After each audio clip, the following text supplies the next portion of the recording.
At UC San Diego Health, the reason we wanted to start serving antibiotic-free proteins was to help with decreasing the incidence of antibiotic-resistant cases in the hospital. One of the things we found out is that about 70 to 80% of the antibiotics that we receive is from the foods that we're eating, and so we thought this was a great effort to start the process. The first decision we had to come up with was what was going to be the biggest impact.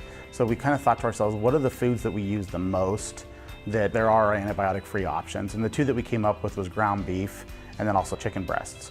So we just then decided we were going to find which sources we could get those items from.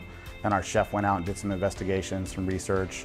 We reached out to vendors and he brought in different products, and we did just test trials, and we picked the product that we thought was the best and that had the best nutritionals for us so that it could spread across the diets as much as possible. And then we just started purchasing from those vendors. The challenge with sourcing of any of these of the antibiotic-free proteins is purely price, and then how do you get it? You can get the proteins from a lot of different sources. It's getting the price to a point where it's something that our budget can handle.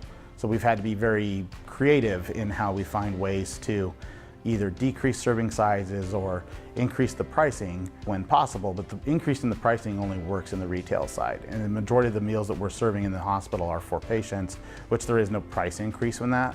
So you have to find a way to incorporate that increased price without exceeding your budgetary limitations. Any advice that I'd give for any hospital who's trying to start using or increasing their sourcing of the antibiotic proteins is find a way to bring in smaller items and bring them in one at a time, test them, make sure that they're the right item for you in the first place, taste, flavor, quality.